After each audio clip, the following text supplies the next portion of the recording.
Oh, welcome to question 109 of the secundae.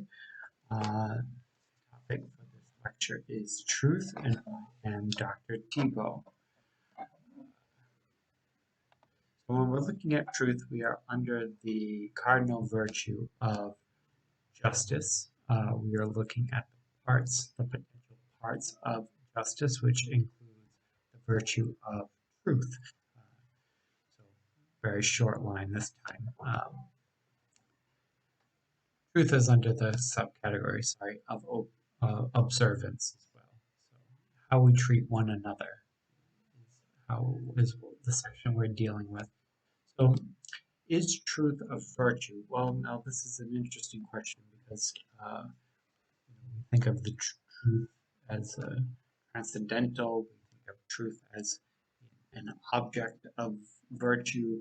We think of truth in a lot of ways, but truth as a virtue in of itself is a harder one. And why under justice?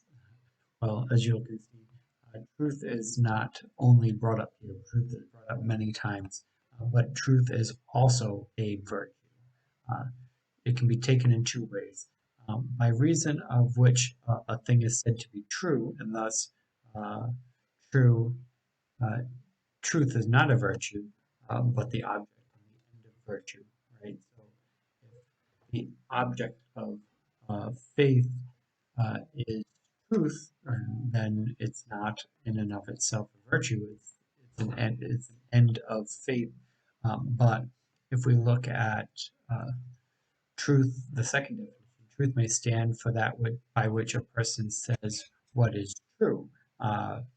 And one is being seen as truthful, right? So if we look at it, maybe better to translate it as truthful rather than truth, rather than veritas. We think of it as truthful. It might be more useful. Now this is related to community now, because we're talking about conversations and dialogue, and we're dealing with communication and community. We're dealing with being able to trust one another, another's speech. St. Thomas breaks this down in a bit, but just kind of setting the stage for how this part is a moral virtue. And because it's a moral virtue, one of the oppositions is that you cannot have an excess of truth, right? Truth can't have an excess. Well, St. Thomas says, yeah, not as an end of faith, no, but in terms of using truthfulness as part of community living. Well, then yes, yeah. Can you say too much truth when you're having a relationship with somebody? Well, certainly. We have the saying TMI, too much information, right? That's one way that somebody can be too truthful. Maybe I don't need to know all that. Also, in terms of boasting, right? This is question 112. When you're just meeting someone, you don't have to tell them all of your degrees and all the places you work and how much money you make and how great you are and how much everybody thinks that you're wonderful. Some of it might be true, but it's boasting at this point. It's an excess of truth. You don't need to tell everyone everything right at the start. Now, the opposite of that would be deficiency, which would be irony. Now, we get into both of these individually later on in a couple of questions, so we won't go into it too much again now. But if one were to deny what is true about them, so I hear you went to Yale. Oh, not really.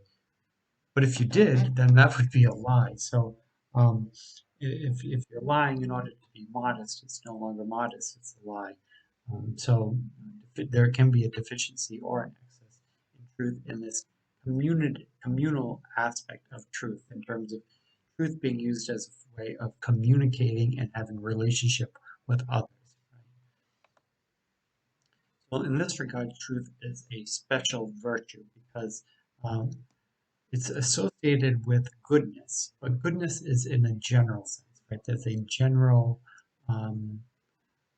attempt at goodness, there's a general well-wishing, willing the good. Right?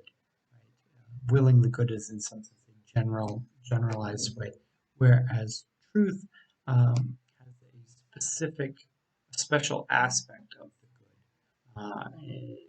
good. It's a specific human act, and therefore it's a special virtue. It's dealing with something very specific. Now, goodness, again, is general, but truth is a special virtue. St. Thomas focused so much on whether something's a special virtue or not. I'm not sure today most people even care whether it's a special virtue or not. It seems like maybe that's perhaps not the most relevant of the four questions you have about truth today. That wouldn't be one of the four. Now, is truth a part of justice? Now, this is an interesting question. Truth is a part of justice. And St. Thomas again is pointing out that there are two things in common with justice and truth. One is truth is directed at justice. They're directed at one another, and justice sets up equity between things. So does the virtue of truth. So there's some relationship between truth and justice. This could, is best maybe explained by an example. So a person cannot, if one person in a relationship is having a conversation, one person is telling the truth and another person is lying, it's hard for there to be a real relationship there. It's hard for there to be justice in this friendship if one person is telling the truth and the other person is making up lies in reaction to the truth. There's when you have two people lying, I guess there's no relationship at all. But when there's one person is telling the truth and the other person is lying, there's an inequality, right? Equality is gone. Therefore, it's not good, right? It's in unjust relationship when somebody is putting all the cards out on the table and the other person is only using it to manipulate. That's not justice. It's not equal. Now, St. Thomas points out that one man owes another man a manifestation of the truth as a moral debt, right? And this isn't a legal debt. This isn't something that's legally required, is to tell the truth. And maybe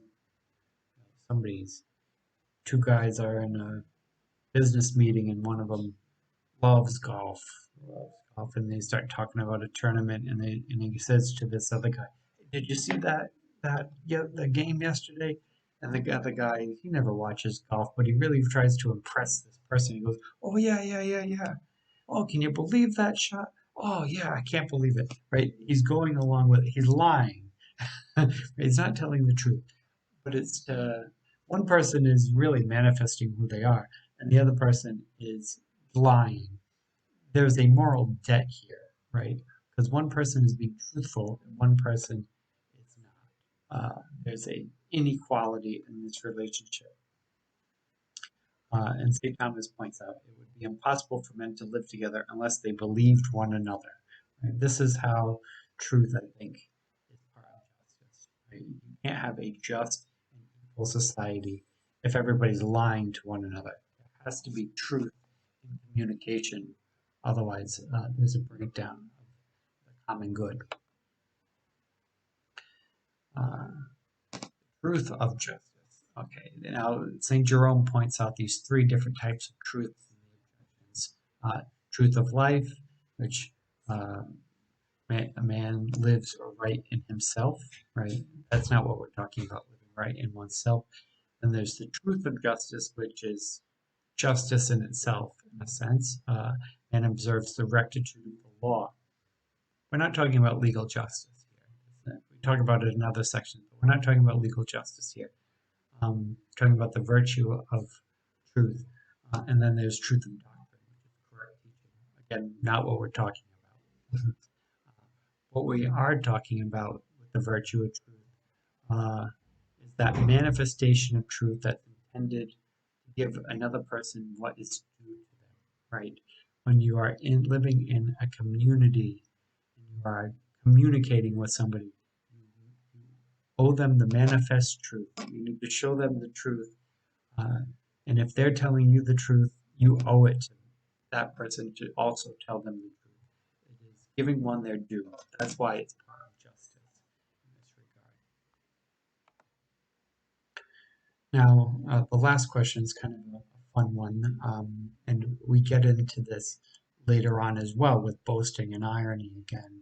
And this is, should we try to minimize ourselves in telling the truth?